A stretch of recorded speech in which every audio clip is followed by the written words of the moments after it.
பேசும் கர்த்தா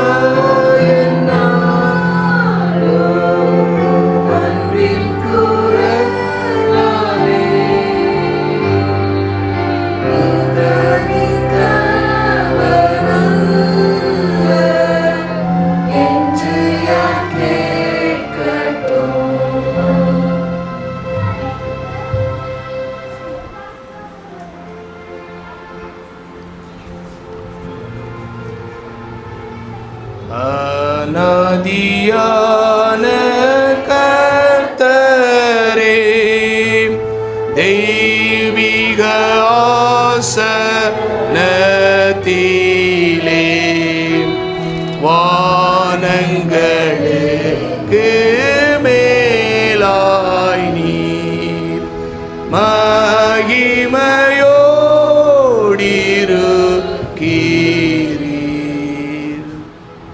எங்கள் கண்மலையும் மீட்புமாகிய எங்கள் கர்த்தாவே, எங்களுடைய வாயின் வார்த்தைகளும் இருதயத்தின் தியானமும் ஆண்டவரே உடைய சமூகத்தில் எப்பொழுதும் பிரதியாயிருக்க கிருபை செய்தல் வேண்டும் என்றும் அன்பின் ஆண்டவர் இயேசுவின் மூலமாய் கேட்கிறோம் எங்கள் ஜீவனும் இரக்கம் நிறைந்த நல்ல பிதாவே, ஆமென்.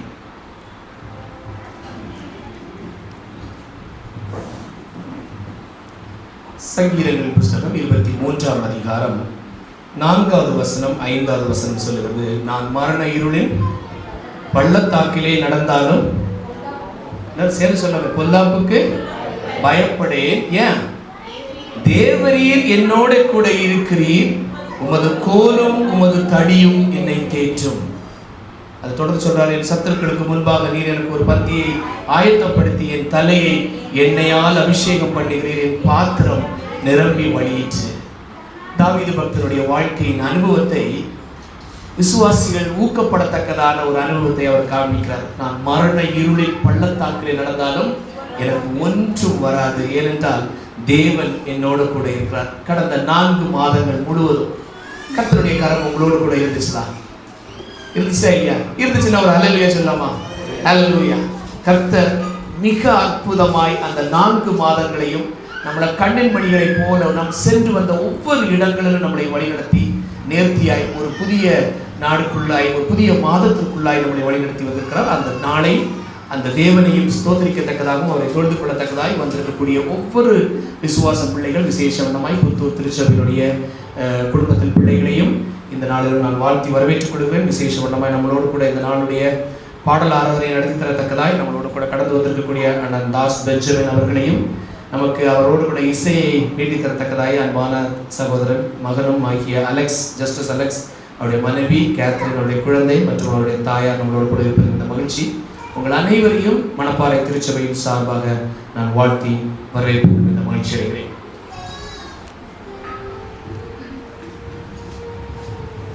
தேவனுடைய கிறிஸ்து நாம் மகிமைப்படுவதாக. தேவன் நம்முடைய ஒவ்வொரு வாழ்க்கையிலும் ஒரு திட்டத்தை வைத்திருக்கிறார்.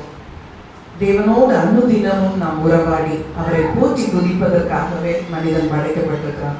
அதனால்தான் முதல்ல நம்ம படிச்சோம் தாவீதுடைய வார்த்தைகள், கர்த்தரை நான் எக்காலத்திலும் ஸ்தோத்தரிப்பேன் என்று வசனம் சொல்கிறது. அவருடைய துதித்து பாடுவது நம்முடைய முக்கியமான பணியாக காணப்படுகிறது. அநேக விசுவாசிகள், அநேக பிள்ளைகள் என்ன பண்ணியிருக்காங்க அப்படின்னா, அவருடைய அனுபவ சாட்சிகளை பாடல்களாக அவருடைய தொகுத்து வழங்கி இருக்கிறாங்க. இந்த நாள்ல கூட இந்த திருச்சபையில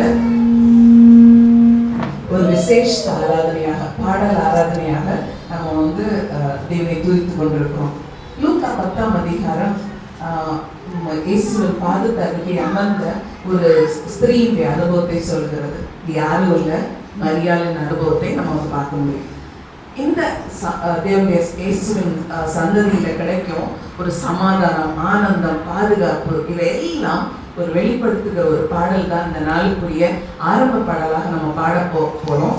நேசரே உன் திருப்பாதம் அமர்ந்தேன் என்ற ஒரு இனிய ஆராதனை பாடலை நம்ம பாட போகிறோம். இந்த பாடல் திருமறை திருப்பாடல்கள்ல 192வது பாடல், பக்கம் 242வது பக்கத்துல 192வது பாடல், நேசரே உன் திருப்பாதம் அமர்ந்தேன் என்ற பாடல். அதே மரியாளின் அனுபவத்தோடு நாம் யாவரும் எழும்பி ஆரம்ப பாடலாக இந்த பாடலை பாடலாம். நேசரே உன் திருப்பாதம் அமர்ந்தேன்.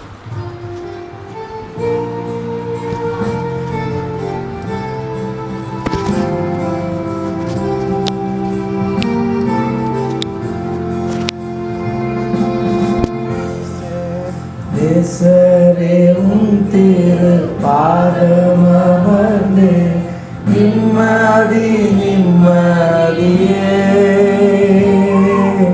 நேசரே உம் திரு பாதமர்ந்து நிம்மதி நிம்மதியே.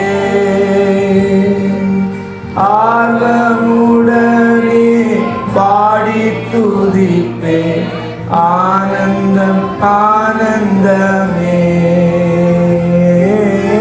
ஆர்வமுடனே பாடி துதிப்பே ஆனந்தம் ஆனந்தமே. அதிசயமே அதிசயமே ஆராதனை ஆராதனை. அடைக்கலமே அதிசயமே ஆராதனை ஆராதனை. நல்ல செயல்கள் நினைத்து நினைத்து உள்ளமே பொங்குதையா. நல்ல செயல்கள் நினைத்து நினைத்து உள்ளமே பொங்குதையா. நல்லவரே நன்மை செய்தவரே நன்றி நன்றி ஐயா. நல்லவரே நன்மை செய்தவரே நன்றி நன்றி ஐயா. நல்லவரே நல்லவரே ஆராதனை ஆராதனை. நல்லவரே வல்லவரே ஆராதனை ஆராதனை. பலியான சுமரி பாவங்கள் எல்லாம் சுமந்து தீர்த்தவரே. பலியான செம்மறி பாவங்கள் எல்லாம் சுமந்து தீர்த்தவரே. பரிசுத்த ரத்தம் எனக்காக வல்லோ பாக்கியம் பாக்கியமே. பரிசுத்த ரத்தம் எனக்காக வல்லோ பாக்கியம் பாக்கியமே. பரிசுத்தரே படைத்தவரே ஆராதனை ஆராதனை. பரிசுத்தரே படைத்தவரே ஆராதனை ஆராதனை. எத்தனை இன்னல்கள் என் வாழ்வில் வந்தாலும் உன்னை பிரியேனையா. எத்தனை இன்னல்கள்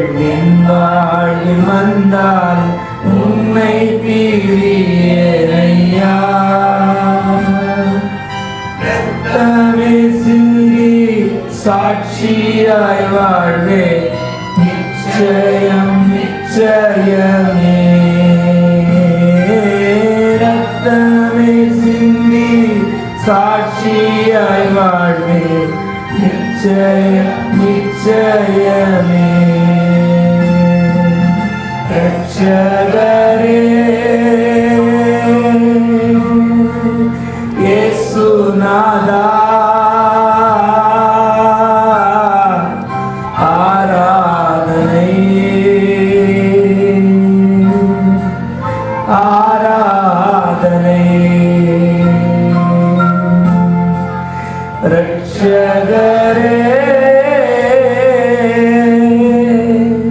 இயேசுநாதா ஆராதனை ஆராதனை.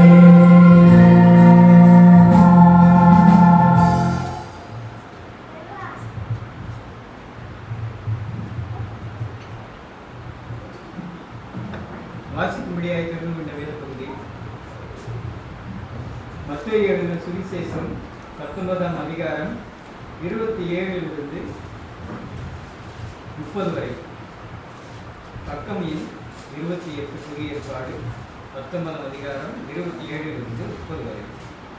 அப்பொழுது பேதுரு அவரை நோக்கி, இதோ நாங்கள் எல்லாவற்றையும் விட்டு உம்மை பின்பற்றினோமே, எங்களுக்கு என்ன கிடைக்கும் என்றான். அதற்கு இயேசு, மறுஜென்ம காலத்திலே மனுஷகுமாரன் தம்முடைய மகிமையிலே சிங்காசனத்தின் மேல் வீற்றிருக்கும் போது என்னை பின்பற்றின நீங்களும் இஸ்ரவேலின் 12 கோத்திரங்களையும் நியாயம் தீர்க்கிறவர்களாய் 12 சிங்காசனங்களின் மேல் வீற்றிருப்பீர்கள் என்று மெய்யாகவே உங்களுக்கு சொல்லுகிறேன். என் நாமத்தின் நிமித்தம் வீட்டையாவது சகோதரரையாவது சகோதரிகளையாவது தகப்பனையாவது தாயையாவது மனைவியையாவது பிள்ளைகளையாவது நிலங்களையாவது விட்டவன் எவனோ அவன் நூறத்தனையாய் அடைந்து நித்திய ஜீவனை சுதந்திரித்துக் கொள்ளுவான். ஆகிலும் முந்தினோர் அநேகர் பிந்தினோராயும் பிந்தினோர் அநேகர் முந்தினோராயும் இருப்பார்கள் என்றான். ஆரம்பித்தவர்கள் திரு ஜோசப் அவர்கள் முன்னிலையில் வந்து ஜெயிக்குமாறு யாரும் பயபக்தியாய் வாழ்நாள் ஜெபம் செய்வோம்.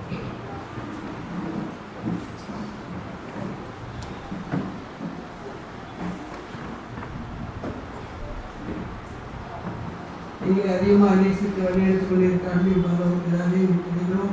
நல்லவரையும் துதிக்கிறோம், வல்லவரையும் துதிக்கிறோம். வாக்கு மாறாத தேவனையும் துதிக்கிறோம். வானத்தையும் பூமியின் சமுத்திரங்களை நீரூற்றுகளை உண்டாக்கிற தேவனையும் துதிக்கிறோம். அப்பா சமுத்திரிக்காகவே இந்த 6 நாட்களில் எங்களோடு கூட இருந்தே நன்றியாகவே நீ 7ஆம் நாளை அப்பா ஆசீர்வதித்து பரிசுத்தமாக அதற்காக நன்றி சொல்கிறோம். ஆண்டவரே ஓய்வு நாளை பரிசுத்தமாக ஆசரிக்க நீங்கள் கொடுத்த அதுக்காக நன்றி சொல்கிறோம். அப்பா சொல்கிறோம். ஒவ்வொருவரும் தகுதிப்படுத்த முடியாது ஜெபிக்கிறோம். எங்களை அதுக்கு ஆயத்தப்படுத்த முடியாது ஜெபிக்கிறோம். அப்பா சோத்திரிக்கிறோம். இதுவரை எங்களோடு இருந்த தேவன் நடுவே சேர்த்துக்கிறோம். இந்த பகுதியில் ஆசிரியத்த தேவன் ஓய்வு நாள் பாடல் ஆசிரியத்த தேவன் நடுவே சேர்த்துக்கிறோம். தேவியை ஆராதனையை ஆசிரியத்த முடியாது ஜெபிக்கிறோம். இது எங்களோடு பேச முடியாது ஜெபிக்கிறோம். இது ஆட்சி எங்களுடைய கருத்தை எடுத்துக்கிறோம். இயேசு கிறிஸ்துடைய ஜெபிக்கிறோம். ஜீவன் ஆமென்.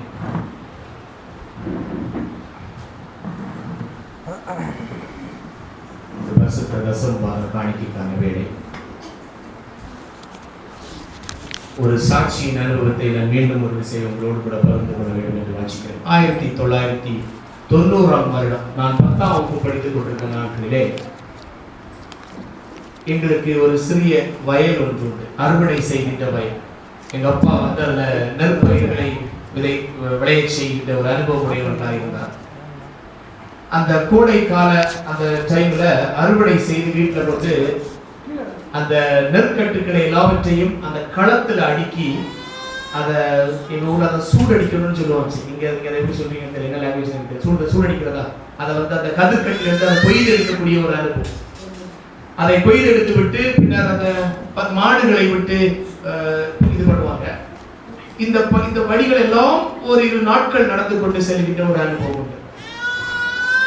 அப்போ எங்க ஊர்ல வந்து அந்த வேலைக்கு வருகின்ற நபர்களுக்கு அவர்கள் வேலை முடித்து அவர்களுடைய வீட்டுக்கு செல்கின்ற போது ஒரு கட்டு நெற்கதிர்களும் அதோட கூட என்ன செய்வாங்கன்னா அதுக்கு ஒரு அளவு வைத்திருக்கிறாங்க. மரைக்கால் என்று சொல்லுவாங்க எங்க ஊர்ல. இங்க குந்தாலின்னு சொல்லுவாங்க, அல்லது முக்காலின்னு சொல்லுவாங்க.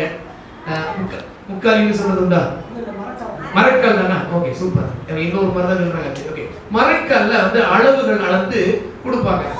அதை வந்து எப்படி வாங்குவாங்கன்னா அந்த பெண்மணிகள் அவருடைய சேலையை விரிச்சு அதை பிடிச்சி வாங்குகின்ற ஒரு அனுபவத்தை நான் பார்த்தேன். அதில் ஏராளமானவர்கள் வருவாங்க. அதில் ஒரு சிலர் வந்து செவன்த் டே அட்வென்டிஸ்டா இருப்பாங்க. அப்ப சொல்லுவாங்க, பிரசிடென்ட நல்ல அளந்து போடுங்க, காணிக்கை கொண்டு கோயிலுக்கு வைக்கணும் அப்படின்பாங்க. எங்க அப்பா பஞ்சாயத்து பிரசிடென்டாக இருந்தாங்க அந்த நாட்கள். அப்ப சொல்லுவாங்க, பிரசிடென்ட நல்ல அளந்து போடுங்க, எங்களுக்கு காணிக்கை கொண்டு வைக்கணும், அதற்கு சேர்த்து நீங்க அளந்து போடுங்க அப்படின்பாங்க. இந்த அளவுகள் அந்த அமைக்கி குலுக்கி சரிந்து விழும்படியான அளவை நான் பார்த்திருக்கிறேன் எங்க அப்பாட்ட. ஒரு முறையில அந்த ஒரு நாட்கள் முடிந்த பிறகு அந்த நெற்கள் எல்லாம் அந்த களத்துல போட்டு காய வைத்துக் கொண்டிருக்கின்ற போது எங்க ஊர்ல சொல்லிட்டு வராது மழை, சொல்லாமலே வந்துடும். திடீர்னு மழை பெஞ்சிடும். மழை வெளுத்து வாங்குதாச்சு. அதை மூடி போடுவதற்கான ஒரு சூழ்நிலையில வக்கியோர் வந்து அந்த மிருக ஜீவன்கள் எல்லாரும் வச்சு அதை பிணையில அடித்து விட்டு அங்க குவிச்சு வச்சிருக்கிறாங்க. அதை வாரி போடுறாங்க சுத்தி. மழையை வந்து கட்டுப்படுத்தமான ஒரு அனுபவங்களில் பயம் கொடுத்துட்டு தண்ணீர் நிச்சயம் அழுத்து கொண்டு போயிடும். அப்ப எங்களுக்கு ஒரு டெம்போ, அந்த டெம்போல மூடி போடுறதுக்கான டார்பாலின் உண்டு. 2 டார்பாலின் எடுத்து மூடி போட்டுக்கிட்டு எங்க அப்பா அந்த களத்துல முழங்கால் படியிட்டு ஜெபித்த அனுபவத்தை நாங்கள் நினைத்து பார்த்தேன். ஆண்டவரே, இதில் இன்னும் ஒரு விதை கூட நாங்கள் எங்களுடைய பயன்பாட்டிற்கு எடுக்கவில்லை. இதில் ஆலயத்திற்கு கொண்டு வைத்து விட்டு அதனுடைய ஆசீர்வாதத்தை பெற்றுக்கொண்டு தான் நாங்கள் எடுக்க வேண்டும். அதற்காக இந்த மழையை நீங்க நிப்பாட்டுகள் சொல்லல, ஆனா அந்த நெல்லை வந்து தண்ணி அடித்துட்டு போகாதபடிக்கு பார்த்துக் கொள்ளுங்கள். எங்க அப்பா எங்க அம்மாவோட கூட நாங்கள் சின்ன பிள்ளைங்க வச்சு ஜெபித்த அனுபவத்தை பார்த்தேன். நீங்க நம்ப மாட்டீங்க, அந்த களத்துல மழை அப்படி பெருக்கு வெள்ளம் எடுத்துட்டு போகுது. ஒரு நெற்பயிர் கூட நனையவே இல்லை. அந்த அளவுக்கு அது பாதுகாக்கப்பட்ட ஒரு அனுபவமா இருந்துச்சு. அந்த நாட்கள்ல தசோபாகத்தை வந்து அளந்து அதை அப்படியே 10 மூடை இருந்துச்சுன்னா ஒரு மூடை கொண்டு கொடுத்தாங்க. அந்த ஆசீர்வாதங்களை நான் பார்த்திருக்கிறேன். பின்னர் அது மருவி வித்து அதில் 10ல் ஒரு பகுதியை கொடுத்தாங்க. அதோடைய ஆசீர்வாதத்தை நான் பார்த்திருக்கிறேன். அந்த 10 மூடை நெல் வரும்போது 10ல் ஒரு மூடை பரிசுத்தமானது என்று அதை எடுத்து கட்டி அதை ஒதுக்கி வச்சிருவாங்க. இது டைட் அப்படின்னு ஒதுக்கி வச்சிருவாங்க. அந்த ஆசீர்வாதத்தின் அனுபவங்களை நாங்கள் பார்த்திருக்கிறோம். கர்த்தருக்கு கொடுக்கக்கூடிய அந்த ஒரு பெரிய வாஞ்சையை எங்களுக்கு எங்களுடைய பெற்றோர் கற்றுக் கொடுத்திருக்கிறாங்க. அது சின்ன ஒரு காரியம் நினைச்சுதான், பெரிய ஒரு காரியம் நினைச்சுதான் அதை தசோபாகத்தை ஆண்டவருக்கு கொடுக்க வேண்டும். அது 10ல் ஒரு பகுதி. எங்க அப்பா ஒரு புல்லட் வச்சிருப்பாங்க. சொல்லுவாங்க, வண்டியை கழுவி அப்படிம்பாங்க. ஓட்ட தர மாட்டாங்க, எனக்கு பிடிக்கவே பிடிக்காது. ஓட்ட தர மாட்டார், வண்டியை மட்டும் கழுவி வைக்கணும் அப்படிமே. சரி 2 ரூபா வாங்கிக்க அப்படிம்பாரு. நான் சொல்றது இந்த 90s 95 அந்த டைம் காலங்கள்ல 2 ரூபா தர வாங்கிக்க. 2 ரூபா யாருக்கு வேணும்? நான் வேணும், உங்களுக்கு 5 ரூபா தர்றேன். நாங்களும் பாக்கெட் பண்ணி வச்சுக்கோம்ல அப்படின்னு. 5 ரூபா தருவீங்களா? கை தரேன். 5 ரூபா தர்றேன் அப்படிம்பாங்க. அதை சுத்தம் பண்ணி கொடுத்து முடித்த பின்னர் எங்களுக்கு சொல்லிக் கொடுத்த ஒரு பாடம் என்னவென்றால், நாளை மறுதினம் ஓய்வு நாள் இருக்கிறது, தசோபாகத்தை ஒரு கிடைத்த பாக்கெட் மணியில கொடுக்கணும் அப்படின்னு கற்றுக் கொடுத்திருக்கிறாங்க. அந்த ஆசீர்வாதத்தோடு கூட வளர்க்கப்பட்ட அனுபவங்கள் என்னுடைய வாழ்க்கையில அதிகமாய் நாங்கள் பார்த்தோம். நிறைய நேரங்கள்ல ஒரு பெரிய செழிப்பு மிகுந்த ஒரு அனுபவம் இல்லாமல் இருந்திருக்கலாம். ஆனாலும் அப்பத்திற்காக இறந்து திரிந்த ஒரு அனுபவம் எங்களுக்கு இல்லை. ரொம்ப நேர்த்தியாய் கர்த்தரை நடத்தியிருப்பார். அப்படிப்பட்ட ஒரு அனுபவத்தை எங்களுடைய பெற்றோர் எங்களுக்கு கற்றுக் கொடுத்திருக்கிறாங்க. அது நிமித்தமாய் நாங்கள் இந்த நிலையிலே இன்னைக்கு கர்த்தர் எங்களை ஆசீர்வதித்து வழிநடத்தி வந்திருக்கக்கூடிய அனுபவத்தை நான் உங்களோடு கூட பகிர்ந்து கொள்ள விரும்புகிறேன். ஆண்டவருக்கு கொடுப்பதுல கணக்கு பார்த்து கொடுக்காமல் உதாரத்துவமாய் கொடுக்கக்கூடிய ஒரு அனுபவத்தை எங்களுடைய பெற்றோர் எங்களுக்கு கற்றுத் தந்திருக்கிறார். அந்த ஒரு அனுபவத்தை உங்களோடு கூட நான் பகிர்ந்து கொள்ள வேண்டும் என்று விரும்புகிறேன். இந்த நாளிலும் தசோபாகங்கள், விசேஷித்த காணிக்கைகள், பிறந்த நாள் காணிக்கைகள், திருமண நாள் காணிக்கைகள், விசேஷித்த காணிக்கைகள் இருக்குமாயினும் ஆண்டுடைய சமூகத்தில் அந்த வைக்கும்படியாக ஏற்பட கேட்டுக்கொள்கிறேன். அந்த வேளையிலும் நமக்கு ஒரு விசேஷித்த பாடலை அண்ணன் தாஸ் பெச்சகன் அவர்கள் எடுப்பார்கள். தசோபா காணிக்கை சேர்க்கின்ற வேளையில் அண்ணனுடைய பாடல் நமக்கு பாடப்படும். அந்த தெரிவிச்சு நான்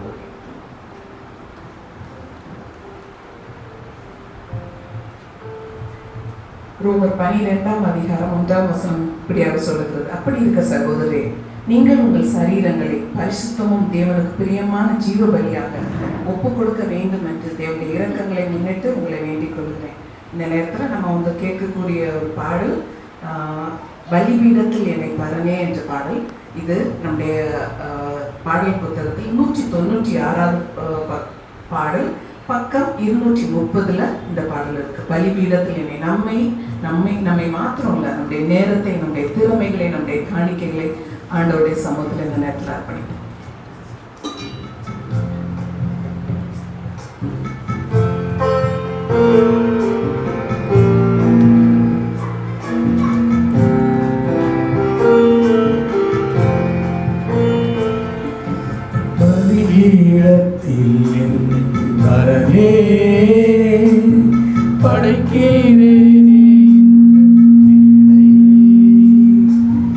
அடியேனை சித்தம் போல ஆண்டு நடத்திடுமே, ஏனை சித்தம் போல ஆண்டு நடத்திடுமே.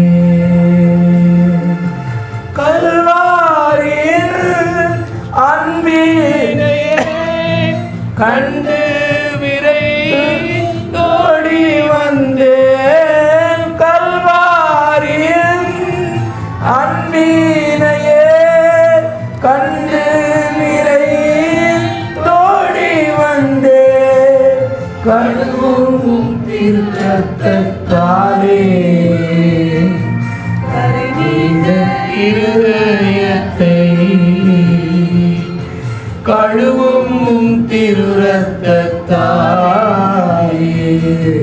கரை நீங்க இருதயத்தை.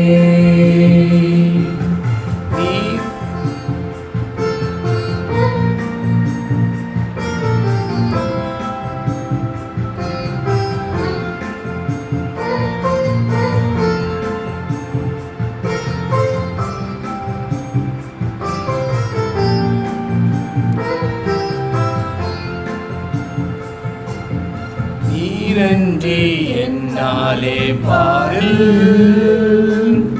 ஏதும் நான் செய்திட இயலே, சேர்ப்பீரே வடுவாது என்னை ஆத்துமக்காக நிறுத்தி, கல்வாரியில் அன்பினையே கண்டு தோழி வந்தேன், கல்வாரியில் அன்பினையே கண்டு தோழி வந்தேன், கழுவும் திருரத்தத்தாலே கரை நீங்க இருதயத்தை, கழுவும் திருரத்தத்தாலே கரை நீங்க இருதயத்தை.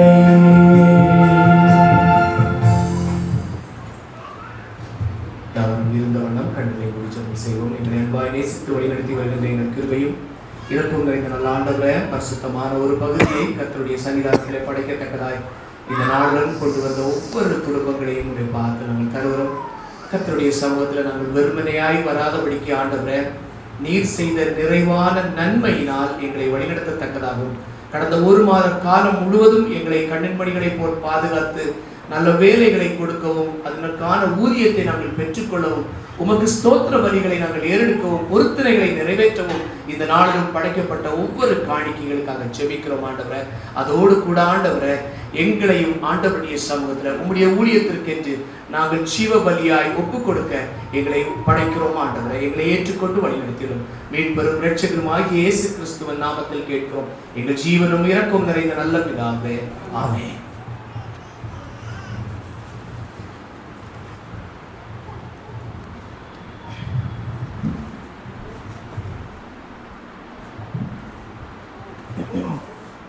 சங்கீதம் 46:1 இப்படியாக சொல்லுகிறது, தேவன் நமக்கு அடைக்கலமும் பலமும் ஆபத்து காலத்தில் அனுகூலமான துணையுமானவர். அநேக நேரங்களில் மனிதர்கள் நம்மை கைவிடலாம், சூழ்நிலைகள் நமக்கு கலக்கத்தை கொடுக்கலாம்.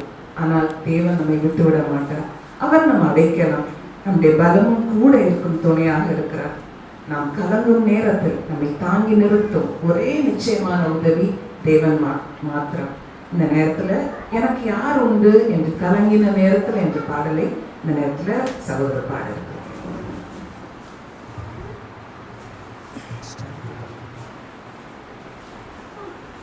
காடு காட்டுங்க. எனக்கு யாருண்டு கலங்கின நேரத்தில் கரம் என்னை நடத்தியதே. எனக்கு யாருண்டு கலங்கின நேரத்தில் கரம் என்னை நடத்தியதே. உடத்தி உருவாக்கி சிக்ஷித்தி சீர்படுத்தி புடமிட்டி புதிதாக்கி பிரித்தி பிரியாதிருந்தீ. எனக்கு யாருண்டு கலங்கின நேரத்தில் கரம் என்னை நடத்தியதே.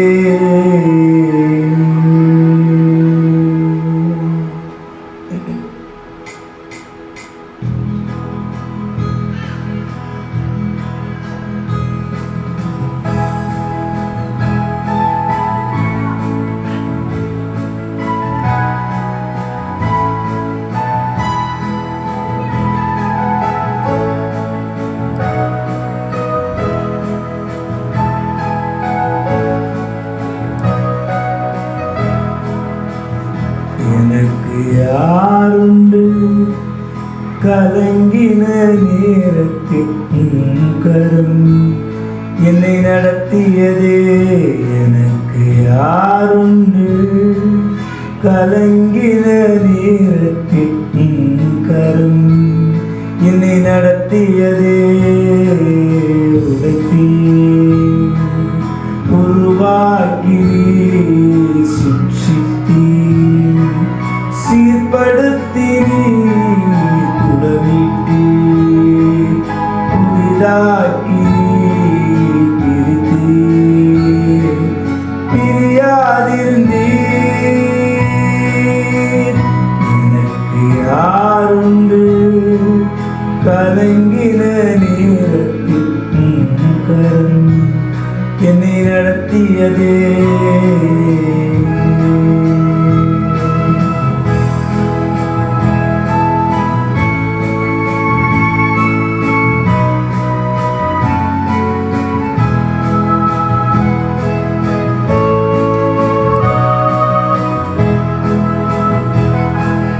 பள்ளத்தில் நடுவில் நான் நடந்தேன், அச்சத்தின் உச்சத்தை பார்த்தேன். ஒளியில்லா இருளில் நான் நடந்தேன், இயேசுவில்லா வாழ்வை நான் வெறுத்தேன். பள்ளத்தின் நடுவில் நான் நடந்தேன், அச்சத்தின் உச்சத்தை பார்த்தேன்.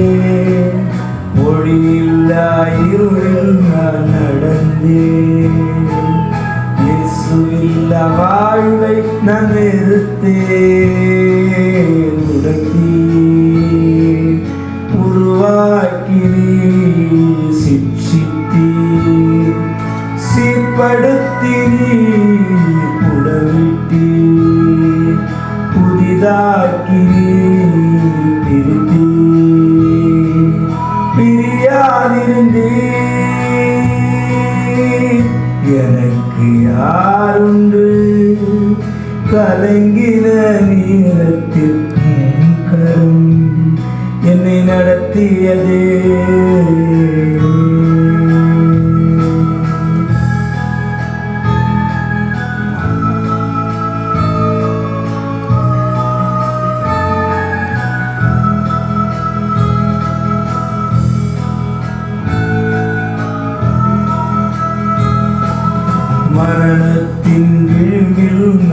இருந்தேன். பாதாள குழியில் நான் கிடந்தேன். பாவத்தின் பாரத்தை சுமந்தேன். இயேசுவில்ல வாழ்வை நான் வெறுத்தேன். மரணத்தின் விளிம்பில் நான் இருந்தேன். பாதாள குழியில் நான் கிடந்தேன். பாவத்தின் பாரத்தை சுமந்தேன். இயேசுவில்ல வாழ்வை நான் வெறுத்தேன். உடைத்தீர், உருவாக்கி சிக்ஷித்தீர், சீர்படுத்தி புடமிட்டீர், புதிதாக்கி பிரித்தீர், பிரியாதிருந்தீர். எனக்கு யாருண்டு? கலங்கின நேரத்தில் உம் கரம் என்னை நடத்தியதே. எனக்கு யாருண்டு?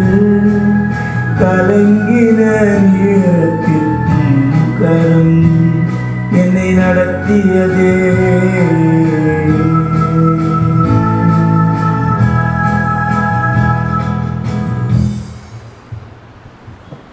வெளிப்படுத்தல் 14:3 ஒரு விஷயத்தை நம்ம வந்து பார்க்க முடியும்.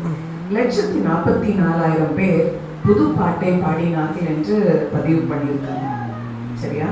15ஆம் அதிகாரத்தில் இப்படியாக சொல்லுகிறது, அவர்கள் மோசையின் பாட்டையும் ஆட்டுக்குட்டியானவருடைய பாட்டையும் பாடி அப்படின்னு சொல்லிட்டு, இப்படி ஒவ்வொருவரும் தேவ பிள்ளைகள் ஒவ்வொருவரும் பாடல்களை பாடியிருக்கிறாங்க. அது மட்டும் இல்ல, பாடலோடு இசையும் வேதாகமத்தில் இடம் பெற்றிருக்கிறது. உங்களுக்கு ஞாபகம் இருக்கா? ஏதாவது ஒரு சங்கீதத்துல இசையை பற்றி நிறைய விஷயங்கள், நிறைய மியூசிக்கல் இன்ஸ்ட்ருமெண்ட்ஸ் பத்தி சகோதரி யாராவது சொல்றாங்க. 150வது சங்கீதத்துல நிறைய தம்புரு, யாழ், தீங்குழல் அப்படின்னு சொல்லிட்டு ஒவ்வொரு மியூசிக்கல் இன்ஸ்ட்ருமெண்ட்ஸும் அவ்வளவு முக்கியத்துவம் வாய்ந்ததாக இருக்கிறது. ஸோ வேதாகமத்துல முக்கியமான ஒரு பங்கு பாடல்கள் பெற்றுள்ளதை வந்து பார்க்க முடியும்.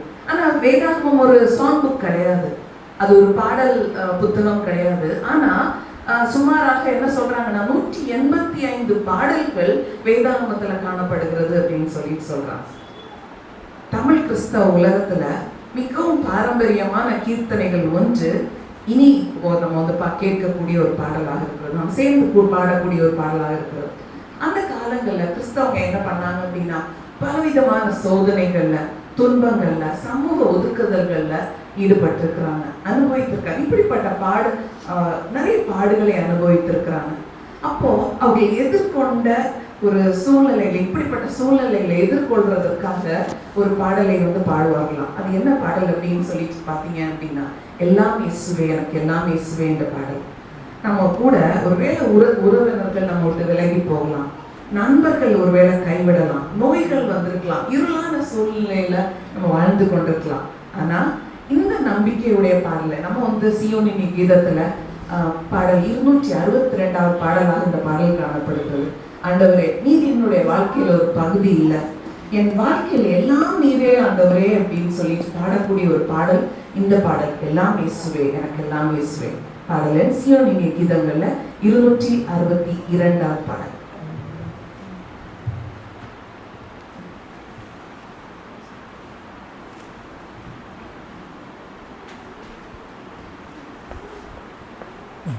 பாட்டு பாடிக்கலாமா? ஆமாம், அம்மா மட்டும்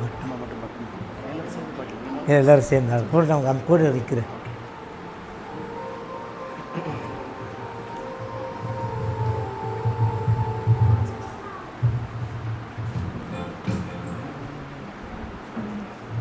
முதல் கவியும் கடைசி கவியும் போடும். சரிங்களா?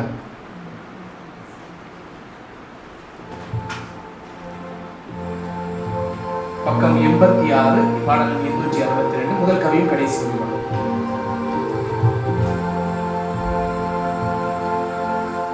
எல்லாம் இயேசுவே எனக்கெல்லாம் இயேசுவே, தொல்லை மிகு உலகில் எல்லாம் இயேசுவே, எல்லாம் இயேசுவே, எனக்கெல்லாம் இயேசுவே.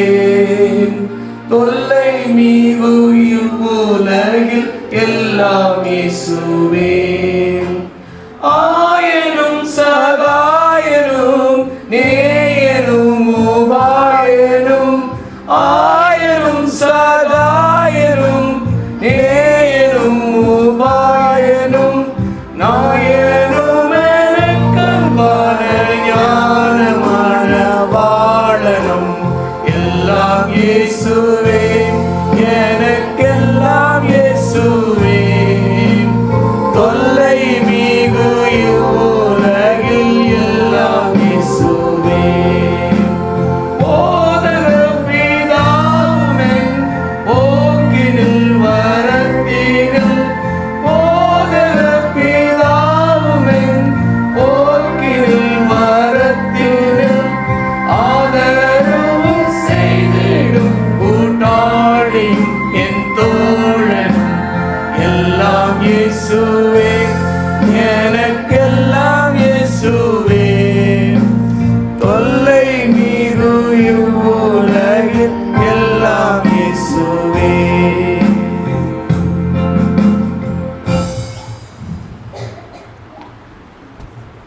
பவுலார் இந்த வாழ்க்கையை பற்றி சொல்லும்போது பிலிப்பியர் 3:20 நம்முடைய குடியிருப்பு பரலோகத்தில் இருக்கிறது என்று குறிப்பிடுகிறார். இதை உணர்ந்த அநேக விசுவாசிகள் இந்த பூமியிலே தங்களை பரதேசிகளும் அந்நியருமாக எண்ணினார்களாம். இப்பொழுது நாம் பாடும் பாடல் பரலோகமே என் சொந்தமே என்ற பாடல். இது திருமறை திருப்பாடல்கள்ல 94வது பாடலாக காணப்படுகிறது. இந்த பாடலை நாம் கேட்கும் போது இந்த உலகம் நம் நிரந்தரம் இல்லம் அல்ல, நம்முடைய முகவரி பரலோகத்தில் இருக்கிறது. நம் உண்மையான வீடு பரலோகம் என்ற நம்பிக்கையோடு இந்த பாடலை பாடுவோம். திருமறை திருப்பாடல்கள்ல 94வது பாடல் பரலோகமே என் சொந்தமே என்ற பாடல்.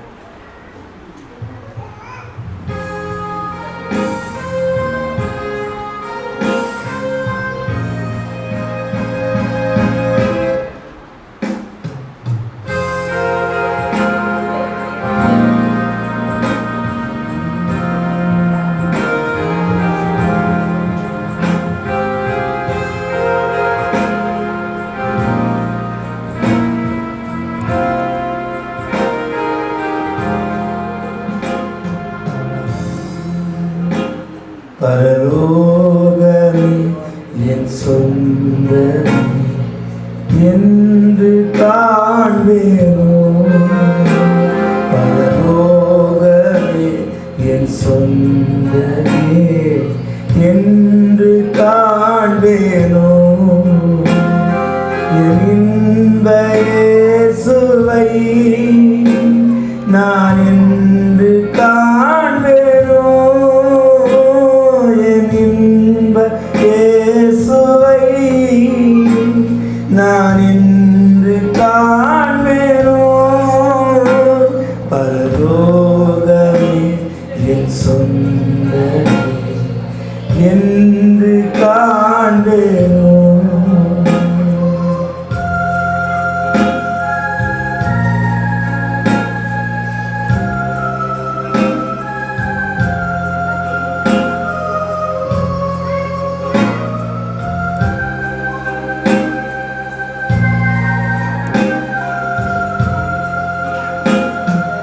வருத்தம் பசிதாகும் மனத்துயரம் அங்கே இல்லை,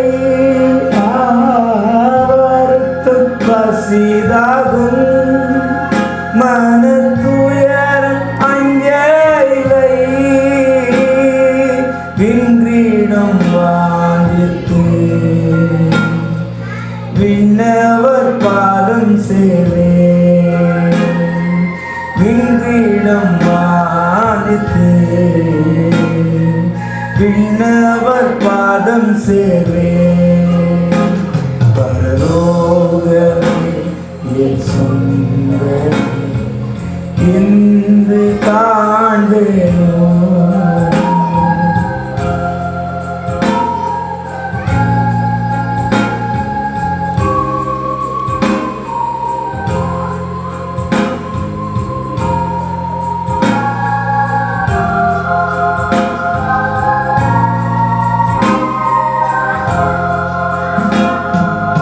சிலுவையில் அறை உண்டே இனி நான் அல்ல இயேசுவே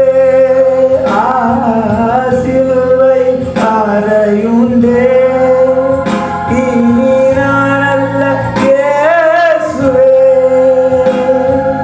அவரின் மகிமையே எனது லட்சியமே அவரின் மகிமையே எனது லட்சியமே பரலோகமே என் சொந்தமே என்று காண்பேனோ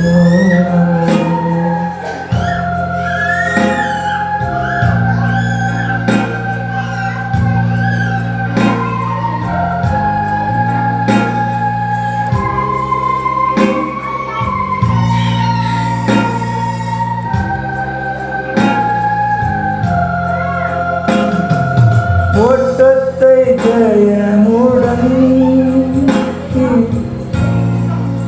ஓடிடுவே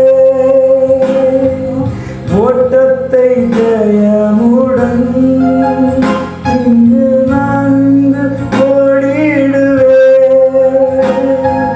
விசுவாச பாதையில் சோராமல் செல்லுவே விசுவாச பாதையில் சோராமல் செல்லுவேன் பரலோகமே என் சொந்தமே என்று காண்பேனோ பரலோகமே என் சொந்தமே என்று காண்பேனோ என் இன்ப இயேசுவை நான் என்று காண்பேனோ என் இன்ப இயேசுவை நான் என்று காண்பேனோ பரலோகமே என் சொந்தமே என்று காண்பேனோ பரலோகமே என் சொந்தமே என்று காண்பேனோ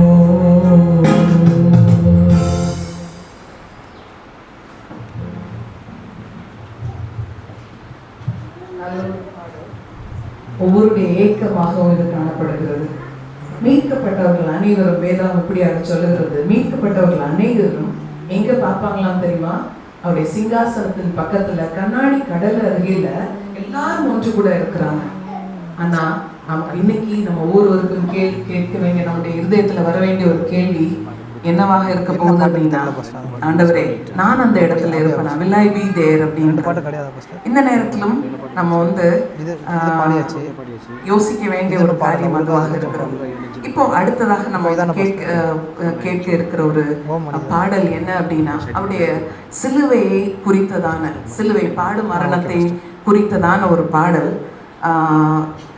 சகரியா 12ஆம் அதிகாரம் 10வது வசனம் இப்படி சொல்லுகிறது, அவர்கள் தங்கள் குத்தினவரை நோக்கி பார்ப்பார்கள். அந்த சிலுவை காட்சி நம் முன்பாக கொண்டு வரக்கூடிய ஒரு பாடல், உருகாயோ நெஞ்சம் என்ற ஒரு பாடல். இந்த பாடல் இயேசுவின் பாடு, அவமானம், ரத்தம் சிந்துதல் ரட்சிப்புக்காக அப்படின்றதை நம்ம ஒரு ஞாபகப்படுத்தக்கூடியதாக இந்த பாடல் காணப்படுகிறது. இந்த பாடலுக்கு அப்புறம் நம்ம ஒரு சிறு செய்திக்குள்ளாக கடந்து செல்ல ஒரு ஷார்ட் மெசேஜ் நம்ம இந்த பாடலை குறித்ததான ஒரு செய்தியை கேட்க போறோம். இந்த பாடலை நம்ம கேட்கும்போது, ஆண்டவரே நீர் எனக்காக குத்தப்பட்டி, எனக்காக உங்களுடைய கடைசி சொட்டு ரத்தத்தையும் எனக்காக சிந்தினீர் ஆண்டவரே அப்படின்னு சொல்லிட்டு ஆண்டவர் நம்மளிடத்துல கேட்கிற ஒரு கேள்வி, இன்னும் நீ பாவ உலகத்துல மாண்டு கொண்டிருப்பாயோ, உன்னுடைய இருதயம் உருகவில்லையோ என்ற ஒரு கேள்வி ஆண்டவர் நம்மை பார்த்து கேட்கிறார். இந்த பாடலை நம்ம ஜெபசிந்தையோடு, நம்ம பாடல் தெரிந்ததாக இருக்குமே ஆனால் நம்மளுக்கு கூட பாடி இந்த ஜெபசிந்தையோடு இந்த பாடலை நம்ம கேட்கலாம். இந்த இருதயத்தில் ஆழமாக தியானித்த பிள்ளைகளாக நம்ம இருக்கலாம். கார்டு காட்டுங்க. D minor.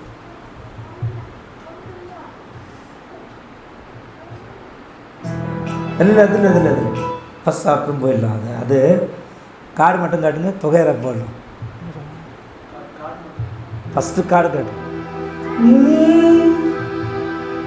தேவா சரி டி மைனர் காட்டுங்களேன். D minor.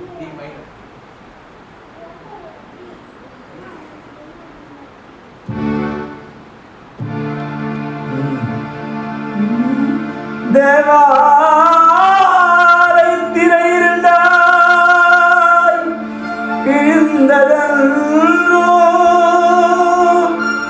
தேவன் திருமுகத்தை காணாமல் கதிரவன் கண்களை மூடியதோ காரிருள் சூழ்ந்ததோ கல்லறை வெடித்ததோ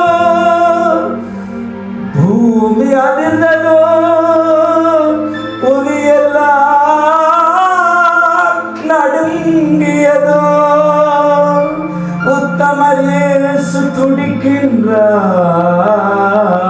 சிலுவையிலே உருகாதோ நெஞ்சம்.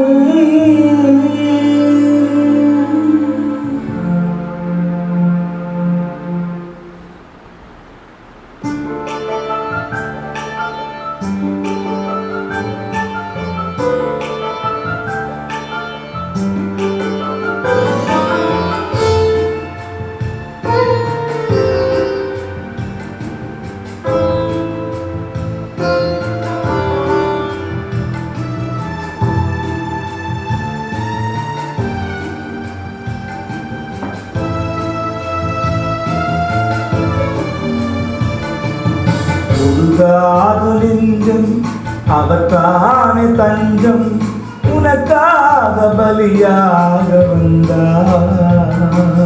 கலங்காத கண்கள் பழியாத கண்ணீர் கல்வாரி காட்சியை கண்டு கல்வாரி காட்சியை கண்டு உருகாது நெஞ்சம்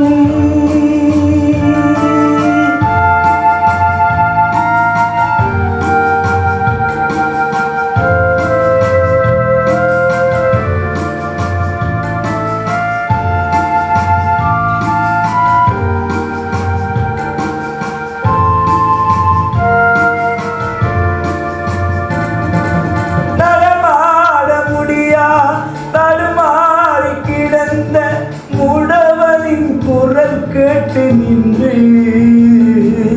நடமாட முடியா தடுமாறி கிடந்த முடவனின் குரல் கேட்டு நின்று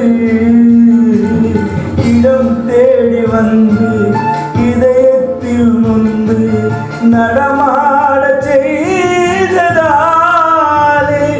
தன் கால்களில் ஆணியோரசே அதுதான் சிலுவையின் பரிசே நன் கால்களில் ஆணியோ அரசே அதுதான் சிலுவையின் பரிசே உருகாது நெஞ்சம்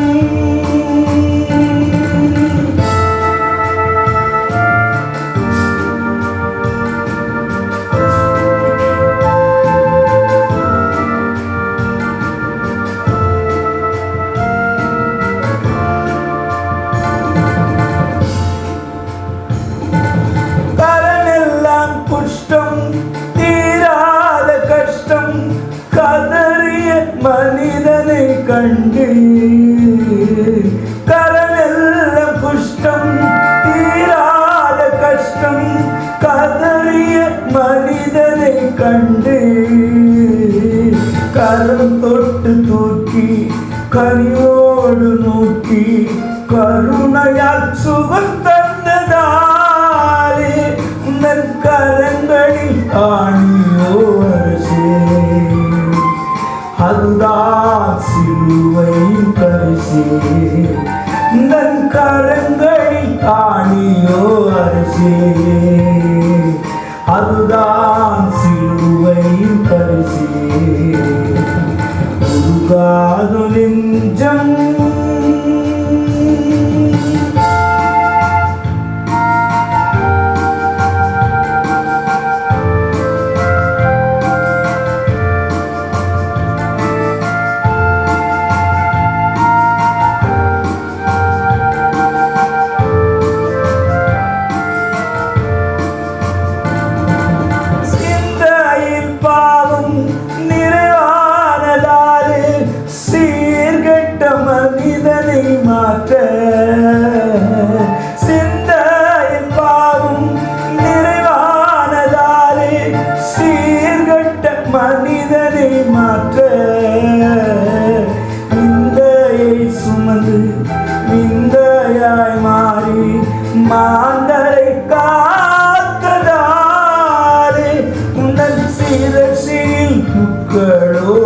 பரிசே, அதுதான் சிலுவையின் பரிசே.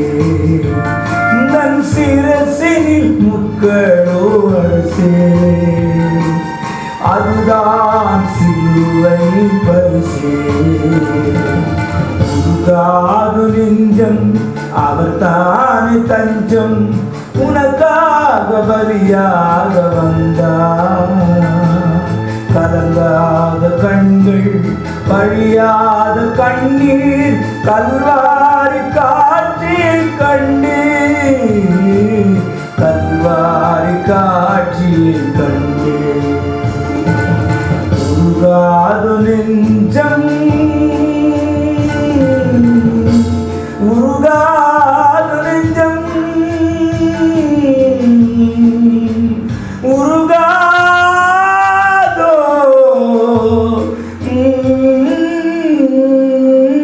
நெஞ்சம்.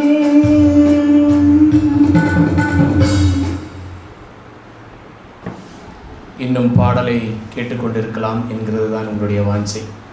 உங்கள் முகங்களில் தெரியுது. பாஸ்டர் நீங்கள் உட்காருங்க பாஸ்டர், இன்னொரு பாட்டு கூட பாடலாம்னு இருக்குது. ஆனால் இந்த நாளுடைய தேவ செய்தியை உங்களோடு கூட பகிர்ந்து கொண்டு அண்ணன் இன்னொரு பாடலை பாட இருக்கிறார்கள்.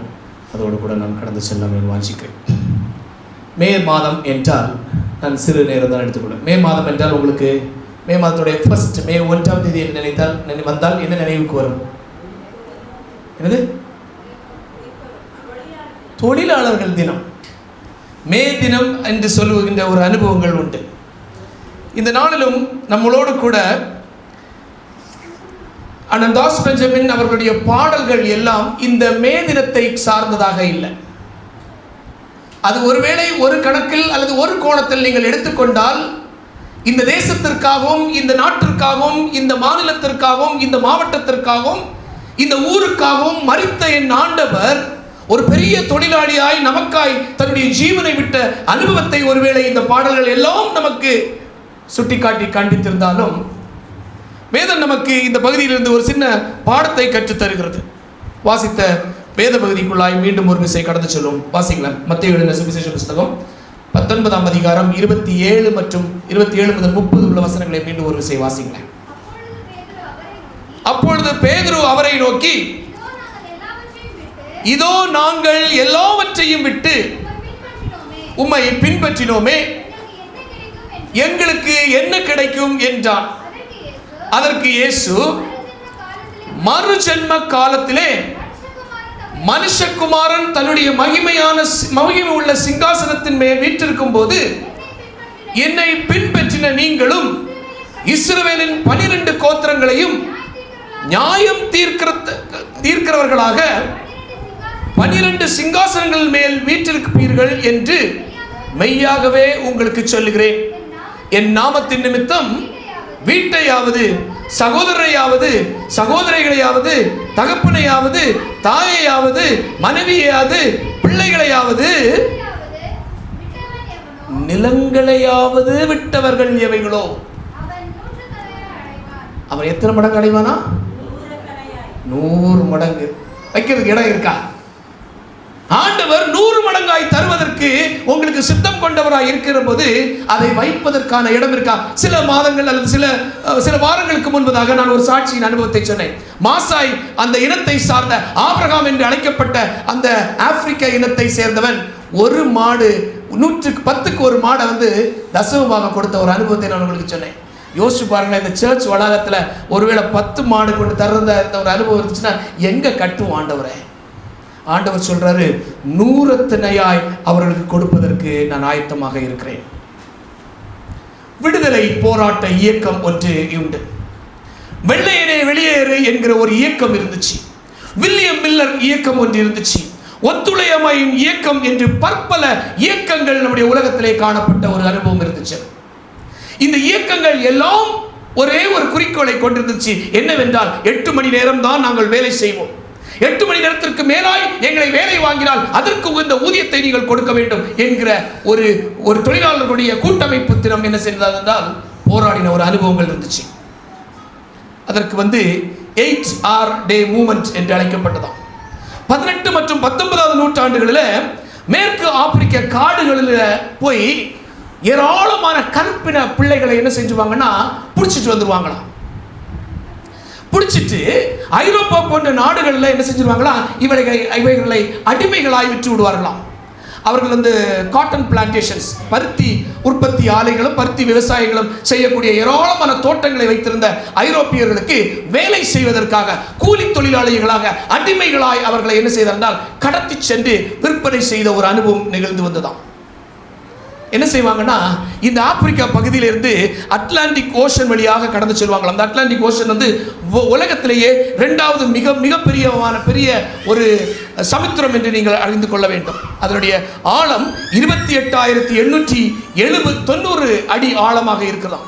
28,890 அடி ஆழம் கொண்ட இந்த சமுத்திரத்திற்கு ஊடாய் இந்த கப்பல் கடந்து வருமா. ஒரு அடிமை இல்லை, 2 அடிமை இல்லை, ஆயிரக்கணக்கான அடிமைகளை ஒவ்வொரு நிலைகளிலும் ஒவ்வொரு தட்டுகளிலும் இந்த கப்பல்களில் என்ன செய்வாங்களா, கைதி பண்ணி சிறை கைதியாக கொண்டு வந்து சங்கிலிகளை போட்டு அவர்களை வைத்துக் கொண்ட ஒரு அனுபவம் இருந்துச்சா. இந்த ஐரோப்பியர்களுக்கு ஈவு இரக்கம் இல்லை. ஏனென்றால் தாங்கள் வெள்ளை இனத்தவர்கள், இந்த கருப்பினர்களை கொண்டு போய் நம்முடைய தோட்டங்களிலும் நம்முடைய ஆலைகளிலும் வேலைக்கு அமர்த்தி விடலாம் என்கிற ஒரு பெரிய மிதப்போடு அவர்கள் எடுத்து சொல்வாங்களாம். சரித்திரம் சொல்லுகிறது, இந்த கப்பல் இந்த ஆப்பிரிக்கா தேசத்திலிருந்து இந்த அட்லாண்டிக் கடல் வழியாய் கடந்து சென்று ஐரோப்பிய தேசத்திற்கு போறதுக்குள்ளால நூற்றுக்கணக்கான ஜனங்கள் மரித்து விடுவார்களாம். சும்மா இல்லை, இந்த ஆப்பிரிக்கர்களை நீங்க பார்த்துருக்கிறீங்களா, கருன்னு இருப்பாங்க, ரொம்ப கருப்பா இருப்பாங்க, பலசாலிகளா இருப்பாங்க, பயங்கர பலசாலிகளா இருப்பாங்க, அவர்கள் வலிமை வாய்ந்தவர்களாக இருப்பார்கள். இவர்களோடு கூட இந்த ஐரோப்பியர்களோடு கூட போராடி அவர்கள் மீட்டு தப்பித்துக் கொள்வதற்கான முயற்சிகளை எடுப்பார்கள். அவர்கள் அடிக்கப்படுவார்கள், துன்படுத்தப்படுவார்கள், கொலை செய்வதற்கும் அவர்கள் துணிந்து கொலை செய்து விட்டாலோ அல்லது செத்து போய்விட்டாலோ அவர்கள் என்ன செய்வாங்களா, அவங்க புதைக்க மாட்டாங்களா, தூக்கி கப்பல்ல இருந்து தூக்கி போடுவாங்களாம். இந்த கப்பல்ல இருந்து தூக்கி போடுகின்ற ஒரு அனுபவம் அங்கே இந்த கடல்ல இருக்கக்கூடிய சுறாக்களுக்கு ஒரு பெரிய விருந்தாக இருக்குமா. ஒவ்வொரு முறையும் இந்த அட்லாண்டிக் கடல் வழியாக இந்த சமுத்திரம் வழியாக இந்த ஆப்பிரிக்கா தேசத்திலிருந்து இந்த ஐரோப்பிய தேசத்திற்கு இந்த கப்பல் கடந்து வருகின்ற போது இந்த சுறாக்களுடைய எண்ணங்கள் எப்படி இருக்குமா, இன்றைக்கு ஒரு கரிய விருந்து இருக்குது, நிச்சயம் நமக்கு விருந்து இருக்குது. ஏனென்றால் ஒவ்வொரு முறையும் இந்த கப்பல் கடந்து வருகின்ற போது நூற்றுக்கணக்கான அல்லது 10க்கும் மேற்பட்ட மக்கள் அங்கே கொன்று தூக்கி எறியப்பட்ட ஒரு அனுபவம். அது எதற்குன்னா, அங்கே மீதம் இருக்கக்கூடிய அடிமைகளுக்கு பாடத்தை கற்றுக் கொடுப்பதற்கு. ஒழுங்கா இல்லைன்னா சுட்டு கொண்டு என்ன செஞ்சிருவேன், கடல்ல தூக்கி போட்டுருவேன். ஒழுங்கா என்னோடு கூட ஒத்துழைத்து வரவில்லை என்றால் உன்னை கொன்று விடுவேன். இதை கொல்லுவதை அவர்கள் பார்ப்பது உண்டு, அவர்கள் சாவதை இவர்கள் பார்ப்பது உண்டு. மற்றவர்கள் தூக்கி அவர்களை கடல்ல போடும்போது இந்த சுறாக்களுடைய விருந்து மாமிச விருந்தாக அது காணப்படுமா. இந்த பகுதியை நான் வாசித்த மாத்திரத்தில் ஒரு பெரிய பாரமான ஒரு அனுபவம் இருந்துச்சு. இந்த ஆப்பிரிக்கா காடுகளிலிருந்து இந்த குடும்பத்தினுடைய யாராயிலும் ஒருவனை இழுத்து கொண்டு போயிடுவாங்களா, பிடிச்சிட்டு தான் போயிடுவாங்களா, வாங்கிட்டு எல்லாம் போக மாட்டாங்களா. பிடிச்சு கொண்டு கொடுக்கறதுக்கு ஒரு கூட்டம் இருந்துச்சாம், அதை விற்பனை செய்வதற்கு இன்னொரு கூட்டம் இருந்துச்சாம், அதை இடையில நின்று தரகு வேலை செய்வதற்கு இன்னொரு கூட்டம் இருந்துச்சாம். இவங்களை பிடிச்சிட்டு போகும்போது விட்டு வந்த அந்த குடும்பங்களுடைய தவிப்புகளை எல்லாம் இந்த ஆப்பிரிக்க இன ஜனங்களுக்கு கண்களிலும் மண்டைகளிலும் ஓடிக்கிட்டே இருக்குமா. வேத சரித்திரம் இல்லை, இந்த சரித்திரம் சொல்லுகிறது, இந்த ஐரோப்பிய நாடுகளில் யார் ஒருவன் அதிகமான அடிமைகளை வைத்திருந்தாரோ அவன் பெரிய பணக்காரன். வேதாகமத்தில் நம்ம பார்த்தோம்னா பன்றிகளை வைத்திருந்தவர்கள் பெரிய செல்வந்தர்களாக காணப்பட்டார். குறிப்பாக கலிலியா தேசத்தில் ஏராளமான ஜனங்கள் என்ன செஞ்சாங்க, பன்றிகளை வைத்திருந்தார்கள், அவர்கள் செல்வந்தர்களாய் காணப்பட்டார்கள். அமெரிக்காவிலும் 200 ஆண்டுகளுக்கு முன்பாக நிறைய ஏராளமான கருப்பின அடிமைகளை என்ன செய்தார்கள் என்றால் வைத்திருந்தார்கள். அவர்கள் தான் பணக்காரர்கள் என்று கருதப்பட்டார்கள். அப்படிப்பட்ட இந்த அமெரிக்கா தேசத்துடைய நபர்களிடத்திலிருந்து விடுதலையாக்க வேண்டும், இவர்கள் இந்த கருப்பினர்களை விடுதலையாக்க வேண்டும் என்று இவர்களுக்காய் போராடி இவர்களுக்காய் குரல் கொடுத்த ஒரு முதலாவது ஒரு நபர் யார் என்றால் ஆப்ரஹாம் லிங்கன் என்று அழைக்கப்படுகின்ற 16வது அமெரிக்காவுடைய ஜனாதிபதி. இந்த ஜனாதிபதியுடைய ஒரு பெரிய கொள்கை என்ன இருந்துச்சா, அது கருப்பா இருந்தாலும் சரி, வெள்ளையா இருந்தாலும் சரி, அடிமையின் அனுபவம் இருக்கக்கூடாது. எல்லோரும் சுதந்திரமாய் வேலை செய்து கொண்டு அவர்களுக்கு ஊதியத்தை நீங்கள் கொடுக்க வேண்டும் என்கிற ஒரு குரல் அங்கே அதிகமாய் எழும்பிச்சு என்று பார்க்கிறோம். ஆனால் இந்த கருப்பர்களை என்ன செய்வாண்டால் 18 மணி நேரம் வேலைகள், 20 மணி நேர வேலைகள், 19 மணி நேர வேலைகள், 15 மணி நேர வேலைகள், 8 மணி நேரத்திற்கு மேலான வேலைகளை கொடுத்து அதே ஊதியத்தை அல்லது அதற்கு குறைவான ஊதியத்தை கொடுத்து தண்டனையையும் கொடுத்து அங்கே கடந்து வந்தார்களாம். மிகுந்த பாரத்தோடு கூட அந்த விட்டு வந்த அந்த கருப்பின மக்கள், ஆப்பிரிக்க மக்கள் என்ன செய்வாங்களாம், ஒன்றாக கூடுவார்களாம். வாரத்திற்கு ஒரு முறை அவர்கள் குடும்பங்களை சேர்த்துக் கொள்வார்களாம். தகப்பனாய் இழந்த பிள்ளைகள் அங்கே சேர்வார்கள், மனைவி அங்கே சேர்வாள், தாய் அங்கே சேர்வாள், சித்தப்பா அங்கே சேர்வாள், உறவினர்கள் எல்லோரும் அங்கே சேர்வார்கள். ஒருவர் 2 பேர் இல்ல, ஆயிரக்கணக்கான நபர்களை அவர்கள் பிடித்துக் கொண்டு போயிருப்பாங்க. இவர்கள் எல்லோரும் ஒன்று சேர்ந்து அவர்களுடைய மொழியில ஒரு பாடல்களை பாடுவாங்களாம். நான் சிறு பிள்ளையாக இருக்கும்போது இந்த பாடலை எனக்கு கற்றுக் கொடுத்தாங்க. உண்மையிலேயே எனக்கு அதனுடைய அனுபவம் எனக்கு தெரியவில்லை. அந்த பாடல் வேறு ஒன்றுமில்லை, கும்பாயா மை லார்ட் கும்பாயா அப்படின்னு சொல்லிட்டு ஒரு பாடல். இந்த பாடலுடைய அனுபவம் அந்த அந்த நைஜீரியா பகுதியிலே காணப்படுகின்ற ஒரு தேசிய மொழியாக இருக்குது. ஆப்பிரிக்கா இனங்களில் ஒரு இனம் நைஜீரியா இனத்தை சார்ந்தவர்கள். அந்த தேசத்தில் அவர்கள் பேசுகின்ற ஒரு பாஷை தான் இந்த பாஷை. அந்த பாஷையிலே அவர்கள் வெளிவந்த ஒரு பாடல் தான் கும்பாயா மை லார்ட் கும்பாயா அப்படின்னு சொல்லுவாங்களா. கும்பாயா அப்படி என்றால் எங்களோடு கூட வாரும் ஆண்டவரே என்று அவர்கள் கண்ணீரோடு கூட கலங்கி கதறி போய் நின்று தன்னுடைய குடும்பத்தை சேர்த்துக் கொள்ள வேண்டும் என்கிற ஒரு பாடலாய் அது காணப்பட்டுச்சான். எங்களுடைய பெற்றோர்களை விட்டுவிட்டு சென்றார்கள் என்று பிள்ளைகள் கதறி எழுப்புகின்ற ஒரு பாடல். என்னுடைய மகன் என்னோடு கூட இல்லவே இருக்கவில்லை, என்னுடைய மகனை பிரித்துக் கொண்டு விட்டார்கள், என்னுடைய கணவனை அடிமையாக எடுத்துக்கொண்டு சென்று விட்டார்கள், ஆண்டவரே அவர்களை எங்களோடு கூட சேரும் ஆண்டவரே என்று பாடுகின்ற ஒரு பாடல் தான் கும்பாயா மை லார்ட் கும்பாயா என்று அழைத்தார்கள். அதனுடைய தமிழாக்கத்தை அநேகர் பல விதத்தில் மொழிபெயர்த்தார்கள். ஒரு மொழிபெயர்ப்பு எனக்கு பிடித்திருந்துச்சு. வாரும் ஆண்டவரே வாரும் ஐயா, வாரும் ஆண்டவரே வாரும் ஐயா என்று பாடினார்களாம். எப்படி பாடினார்கள் என்றால் அநேகர் அங்கே பாடி மகிழ்ந்து கொண்டிருக்கிறார்கள். எங்களுடைய உறவினர்களை பிடித்துக் கொண்டு போன ஐரோப்பியர்களும் அமெரிக்கர்களும் அங்கே கலிகலந்து அவர்கள் சந்தோஷத்தின் மகிழ்ச்சியாய் அங்கே பாடுகிறார்கள். ஏனென்றால் அவர்களுக்கு வேலை செய்வதற்கான ஆட்களை அவர்கள் பிடித்துக் கொண்டார்கள். someone singing Lord கும்பாயா. யாரோ ஒருவர் அங்கே பாடி ஆர்ப்பரித்துக் கொண்டிருக்கிறார்கள். ஆனால் நாங்களோ இங்கே அழுகிறோம் ஆண்டவரே என்று பாடினார்களாம். 1766ஆம் ஆண்டுல ஒரு பெரிய புரட்சியின் அனுபவம் அங்கே காணப்பட்டுச்சு. இந்த புரட்சியின் வெடிப்பு என்ன செஞ்சான், அடிமைகளை நீங்கள் வைத்து விடக்கூடாது, அடிமைகளை வணிகம் செய்யக்கூடாது என்கிற ஒரு பெரிய சட்டத்தை கொண்டு வந்ததோடு மாத்திரமல்ல, எந்த ஒரு அடிமையை நீங்கள் வைத்துக் கொள்ளவீர்கள் என்றால் அது சட்டப்படியாக இருக்க வேண்டும். அது மாத்திரமல்ல, அந்த சட்டம் எப்படிப்பட்டதாக இருக்க வேண்டும் என்றால் அந்த வேலைக்காரனை 8 மணி நேரம் மாத்திரம்தான் வேலை செய்ய வைக்க வேண்டும். ரஷ்யா, பிரேசில், அயர்லாந்து போன்ற நாடுகளுக்கு 1891ஆம் ஆண்டு இந்த நாள் மே 1ஆம் தேதி கொண்டாடப்பட்டதாம். சீனாவுக்கு 1920ஆம் ஆண்டு இந்த மே தினம் கொண்டாடப்பட்டதாம். ஏனென்றால் அப்படிப்பட்ட ஒரு பெரிய மீட்பின் தினமாய் இருந்துச்சாம். அடிமைகளாய் வாழ்ந்த ஒவ்வொரு ஜனங்களுக்கும் அது ஒரு பெரிய கொண்டாட்டத்தின் நாளாய் அது காணப்பட்டதாம். இந்தியாவுக்கு 1927ஆம் தேதி இந்த மே 1ஐ கொண்டாடின போது அது ஒரு பெரிய விடுதலையின் நாளாக இருந்துச்சாம். உலக சரித்திரம் சொல்லுகிறது, கல்கத்தா, சென்னை, மும்பை போன்ற நாடுகள் இந்த நாட்டுக்காய் காத்திருந்துச்சாம், கொண்டாடினார்களாம்.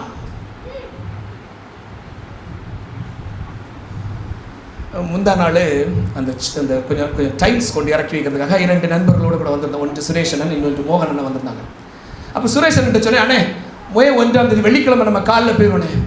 இல்லை பாஸ்டர், அது எங்களுடைய தொழிலாளர்களுடைய தினம், அவர் BHL ஒர்க் பண்ணுறாங்க, அது அன்றைக்கு எங்களுக்கு ஆர்ப்பாட்டம் இருக்கும், நாங்கள் கொண்டாடுகின்ற ஒரு நாளாக இருக்கிறது, எங்களுடைய அடிமைத்தனத்தினுடைய மீட்பை நாங்கள் பெற்றுக்கொண்ட நாளாக இருக்கிறது என்று அவர்கள் எனக்கு சொன்னார்கள். அப்படிப்பட்ட ஒரு மேலான ஒரு விடுதலையின் அனுபவத்தை இந்த உலகம் நமக்கு என்ன செய்கிறது என்றால் பெற்றுத்தந்தது. கிறிஸ்துவுக்குள் பிரியமான திருச்சபை விசுவாச பிள்ளைகளை, இந்த நாளிலும் நாம் பாடின ஒவ்வொரு பாடல்களுடைய அனுபவத்தை நீங்கள் நினைத்து பாருங்களேன். ஒவ்வொரு பாடல்களுடைய வரிகளை நீங்கள் உணர்ந்து பாருங்களேன். எனக்கு யார் உண்டு என்று நாம் அழைத்து கூப்பிடுகின்ற போது கர்த்தர் சொல்கிறார், நான் உனக்கு இருக்கிறேன். நீ அடிமையாக இருக்கக்கூடிய அனுபவம் உனக்கு காணப்பட்டால் அந்த அடிமைத்தனத்தின் அனுபவத்தை நீ மறந்துவிடு, ஏனென்றால் நான் உனக்கு இருக்கிறேன். பலிபீடத்தில் என்னை பரனே நான் படைக்கிறேன் உமக்காக என்கிற ஒரு வாக்குத்தத்தத்தின் அனுபவத்தோடு கூட கடந்து வருகின்ற ஒரு பாடலை நாம் பாடினோம். நேசரே உம் பாதம் வந்து நான் அமர்ந்திருந்து நிம்மதியாக இருக்கிற ஆண்டவரே ஒரு அனுபவம். எத்தனை முறையான ஒரு பாவத்தின் அனுபவத்திற்குள்ளாய் கடந்து சென்றிருந்தாலும் கர்த்தர் நமக்கு கொடுக்கக்கூடிய ஒரு பெரிய வெற்றியின் அனுபவம் என்னவென்றால் அந்த கல்வாரி சிலுவையிலே தன்னுடைய ஜீவனை அவர் கொடுத்து இந்த உலகத்தின் மீட்பை அவர் பெற்றுக்கொண்ட அந்த சுதந்திரத்தை அவர் கொடுத்து அந்த அடிமைத்தனமான பாவத்தின் அடிமைத்தனத்திலிருந்து மீட்ட அந்த அனுபவத்தை உருகாயோ நெஞ்சம் என்கிற ஒரு பாடல் நமக்கு கற்றுத்தந்தது. ஆனால் இன்றைக்கு உலகம் நமக்கு தருகின்ற ஒரு பெரிய நெருக்கடியான அனுபவம் என்னவென்றால் வேலையினுடைய பழுவு, நேரமின்மை, வேதம் வாசிக்கக்கூடிய நேரம் இல்லை, ஜெபிக்கின்ற அனுபவம் நமக்கு இல்லை, ஜெபிப்பதற்கு நேரம் இல்லை, குடும்ப ஜெபம் இல்லை, குடும்ப ஜெபத்திற்கான நேரம் இல்லை என்கிற நேரத்தை குறித்து நேரத்தை கொண்டு நாம் ஓடிக்கொண்டிருக்கக்கூடிய அனுபவத்திற்குள்ளாய் கடந்து செல்கின்ற ஒரு அடிமைத்தன வாழ்க்கைக்குள்ளாய் நாம் கடந்து செல்கிறோம். ஆண்டவர் சொல்றாரு, வருத்தப்பட்டு பாரம் சுமக்கிறவர்களே நீங்கள் எல்லாரும் என்னிடத்தில் வாருங்கள், நான் உங்களுக்கு இளைப்பாறுதல் தருவேன். ஒரே ஒரு கேள்வி எனக்கு, இந்த வாரத்தில் எத்தனை நாள் இருக்கு? 7 நாள் இருக்கு. இந்த சனிக்கிழமை ஒன்று மட்டும் உங்களுக்கு இல்லைன்னா நீங்க எப்படி வேலை செய்வீங்க? ஓடிக்கிட்டே இருப்போம். சம்பாதிக்க வேண்டும் என்கிற ஓட்டம், அந்த பாவத்தின் அனுபவத்திற்குள்ளாய் கடந்து செல்கின்ற ஓட்டம் நமக்கு இருக்கும். ஆண்டவர் சொல்றாரு, அந்த மீட்பின் அனுபவத்தை நான் உனக்கு தந்திருக்கிறேன். அந்த மீட்பின் அனுபவத்தை நான் எங்க தந்திருக்கிறேன் என்றால் கல்வாரி சிலுவையில் தந்திருக்கிறேன். அந்த மீட்பின் அனுபவத்தை உனக்கு கல்வாரியின் சிலுவையில் என்னுடைய ஜீவனை கொடுத்து அந்த அடிமைத்தனத்தில் இருந்து உன்னை மீட்டுக் கொள்ளும்படியாய் உன்னை சுதந்திரமாய் அனுப்பி செல்வதற்கு நான் உன்னை எடுத்திருக்கிறேன். எனக்கு அருமையான தேவனுடைய பிள்ளைகளை, இந்த பாடல்கள் நம்முடைய வாழ்க்கையில நம்மளோடு கூட ஒண்டி கடந்து செல்கின்ற ஒரு அனுபவமாக இருக்க வேண்டும். இந்த பாடல் நம்முடைய வாழ்க்கையில ஒண்டி செல்லுகின்ற ஒரு அனுபவமாக இருக்க வேண்டும். கேட்டோம், தாஸ் பெஞ்சமின் அண்ணனை எங்களுக்கு பார்த்த அனுபவம் இல்லை, நாங்கள் கேட்டிருக்கிறோம். சமீபத்தில் அந்த ஒரு சீரீஸ் ஆஃப் ஒரு 10 வால்யூம் ஒன்று வந்துச்சு. அந்த பழைய பாரம்பரியமிக்க பாடல்களை தொகுத்து வளர்த்தின ஒரு பாடலின் அனுபவங்கள் இருந்துச்சு. அதில் நாங்கள் பார்த்தோம். இந்த எனக்கு யார் உண்டு என்கிற பாடலை நாங்கள் பாடினதை கேட்டோம். இப்படி ஏராளமான அனுபவங்களில் கேட்டோம் ஆண்டவரே. ஆனாலும் இந்த நாளிலும் கர்த்தர் தம்முடைய மகனை இங்கு அழைத்து வர சென்று நம்மளோடு கூட அவருடைய அனுபவத்தையும் பாடல்கள் ஊழியத்தின் நிமித்தமாய் நம்மளோடு கூட பகிர்ந்து சொல்வதற்கும் கர்த்தர் செய்த கிருபைகளுக்காக உமக்கு நன்றியும் ஸ்தோத்திரங்களை நான் ஏறெடுக்கிறேன். எனக்கு அருமையான தேவனுடைய பிள்ளைகளை, நமக்கு ஒரு வசனத்தை வாசித்து நிறைவு செய்வோம். பிரசங்கி 5ஆம் அதிகாரம் 8வது வசனத்தை வாசிங்களேன். பிரசங்கி 5ஆம் அதிகாரம் 8வது வசனம். மற்றொருவர் மத்தேயு 19ஆம் அதிகாரம் 27 முதல் அந்த வசனத்தை வாசித்து முடிச்சார். ஒரு தேசத்தில் ஏழைகள் ஒடுக்கப்படுகிறதையும் நியாயம் புரட்டப்படுகிறதையும் நீ காண்பாயானால் அதை குறித்து ஆச்சரியப்படாதே. உயர்ந்தவன் மேல் உயர்ந்தவன் காவலாளியாய் இருக்கிறான், அவர்கள் மேல் உயர்ந்தவரும் ஒருவன் உண்டு. தேசத்துல ஏழைகள் ஒடுக்கப்படுகின்ற ஒரு அனுபவம் இருக்கலாம், நியாயம் புரட்டப்படுகின்ற ஒரு அனுபவம் இருக்கலாம். நீ காணப்படுவாயானால் அதை குறித்து ஆச்சரியப்படாதே. உயர்ந்தவன் மேல் ஒருத்தன் காவலாளியாய் இருக்கிறான் என்பது உங்களுக்கு தெரியும். ஆனால் ஆண்டவர் சொல்றார், அவர்களிலும் மேலாக ஒருவன் இருக்கிறார். அந்த ஆண்டவர் நம்மளோடு கூட இருக்கிறாரு. ஆண்டவரே, ஒருவேளை இந்த பாவத்தின் அடிமைத்தன வாழ்க்கைக்குள்ளாய் நான் கடந்து சென்ற ஒரு அனுபவம் எனக்கு இருந்திருந்தாலும் ஆண்டவரே, எங்களோடு கூட இரும், எங்களை அந்த மீட்பின் அனுபவத்தில் கடந்து எங்களை கூட்டி சென்று எங்களை வழிநடத்தும் என்கிற ஒரு நம்பிக்கையோடு நம்ம கடந்து செல்வோம். பேதுருவுடைய அனுபவம் நமக்கு இப்படிமாய் முடிக்கிறது. அவரை நோக்கி, இதோ நாங்கள் எல்லாவற்றையும் விட்டு உம்மை பின்பற்றினோமே. நாங்கள் இன்னொரு சர்ச்சில் உள்ளவங்களாக இருந்தோம், இன்னொரு இடத்துல உள்ளவங்களாக இருந்தோம், இன்னொரு ஊரில் உள்ளவங்களாக இருந்தோம், இன்னொரு சபையில் உள்ளவங்களாக இருந்தோம். ஆனால் இவை எல்லாவற்றையும் நாங்கள் விட்டு வந்தோமே ஆண்டவரே, எங்களுக்கு என்ன கிடைக்கும் அப்படின்னு சொன்னதுக்கு பேதுரு கேட்டதுக்கு ஆண்டவர் என்ன சொன்னார்? மறு ஜென்ம காலத்திலே மனுஷகுமாரன் தம்முடைய மகிமை உள்ள சிங்காசனத்தின் மேல் வீற்றிருக்கும் போது என்னை பின்பற்றின நீங்களும் இஸ்ரவேலின் 12 கோத்திரங்களையும் நியாயம் தீர்க்கிறவர்களாக 12 சிங்காசனங்கள் மேல் வீற்றிருப்பீர்கள் என்று மெய்யாகவே உங்களுக்கு சொல்லுகிறேன். எனக்கு அருமையான தேவனுடைய பிள்ளைகளை, இந்த செவன்த் டே அட்வென்டிஸ்ட் திருச்சபைக்குள்ளாய் நான் கடந்து வந்தேன். எனக்கு என்னத்தை கிடைக்கும், நான் என்னத்தை பெற்றுக்கொண்டேன், எல்லாவற்றையும் இழந்து சென்றேனே என்கிற ஒரு அனுபவம் உடைய வாழ்க்கையில் இருக்கு. ஆண்டவர் சொல்கிறாரு, ஒரு பெரிய மேன்மையான ஒரு அனுபவத்தை நமக்கு தர இருக்கிறாரு. அந்த மேன்மையான அனுபவத்தை பெற்றுக்கொள்வதற்கு நாம் கடந்து செல்வோம். பயபக்தியாய் தேவனுடைய சமூகத்தில் கடந்து செல்வோம். தேவன் தாமே நம் ஒவ்வொருவரையும் ஆசீர்வதித்து வழிநடத்துவாராக. ஆமென்.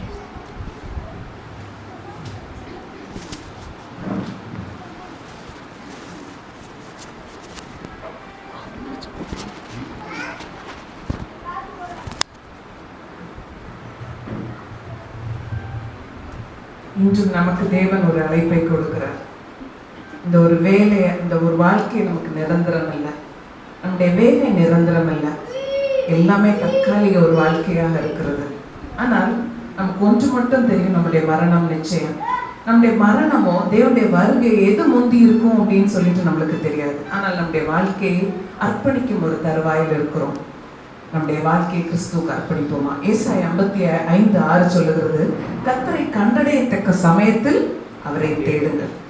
இந்த நேரத்தில் நம்முடைய முடிவு பாடலாக திருமறை திருப்பாடல்களில் 185வது பாடலை, ஓ மனிதனே நீ எங்கே இருக்கிறாய் என்ற பாடல் திருமறை திருப்பாடல்களில் 185வது பாடல். 185வது பாடல் அதை நம்முடைய முடிவு பாடலாக யாவரும் எழுமின் என்று பாடல்.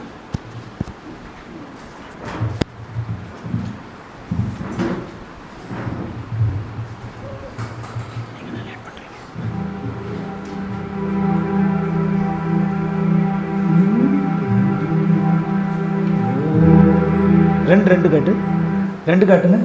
D minor. பக்கம் 227. பக்கம் 227.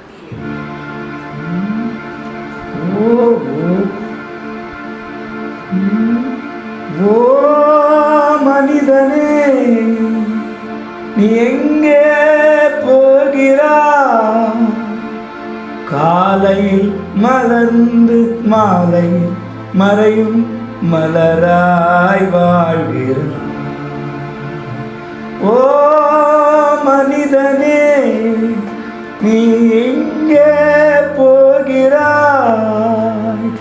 காலையில் மலர்ந்து மாலையில் மறையும் மலராய் வாழ்கிறாய். ஓ மனிதனே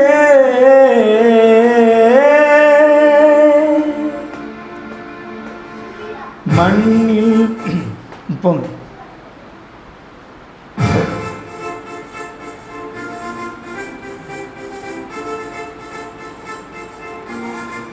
இந்த பிச்சில் பாடினாங்க இறக்கலாம் ஒரு நோட்டு. ஓ மனிதனே நீ எங்கே போகிறாய்? ஓ மனிதனே நீ எங்கே போகிறாய்? காலையில் மலர்ந்து மாலையில் மறையும் மலராய் வாழ்கிறாய். காலையில் மலர்ந்து மாலையில் மறையும் மலராய் வாழ்கிறாய். ஓ மனிதனே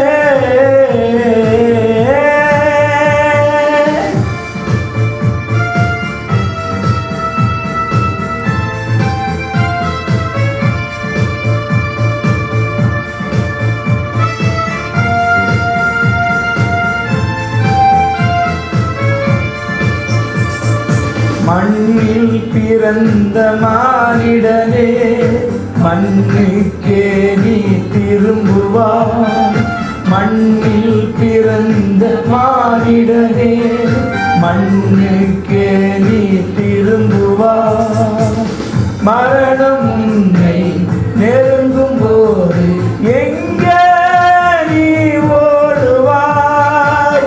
மரணம் உன்னை நெருங்கும் போது எங்கே நீ ஓடுவாய்? மரணத்தின் பின்னே நடப்பது என்பதை நீ அறிவாயா? மரணத்தின் பின்னே நடப்பது என்ன என்பதை நீ அறிவாயா? ஓ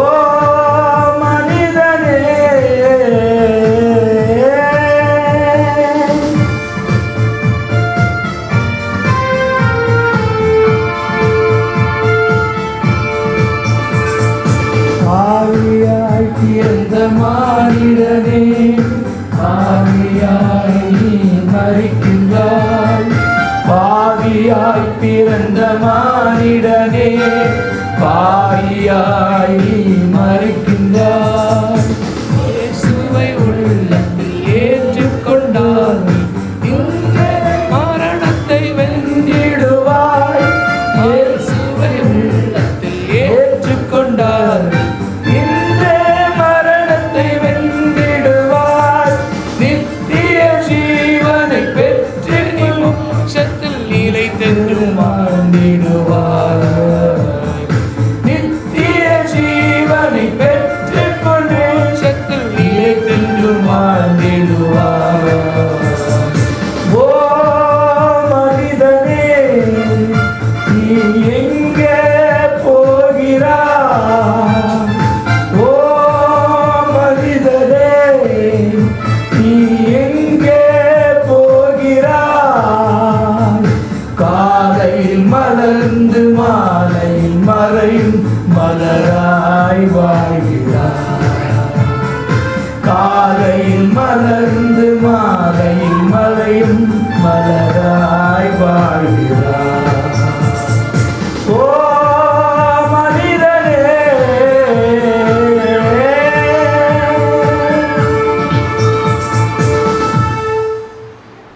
அவர் பயபக்தியாய் நின்றவர் நம் கண்களை மூடி ஜெபம் செய்வோம். நம்முடைய நிறைவு ஜெபத்தை டாக்டர் ஸ்டான்லி அவர்கள் ஜெபித்தவர்களை அவர்கள் கேட்கிறேன்.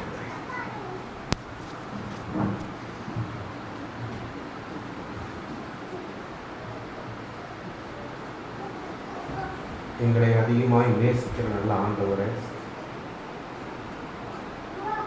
இந்த நல்ல வேலைக்காய் உமக்கு நன்றி செலுத்துகிறோம் சுவாமி.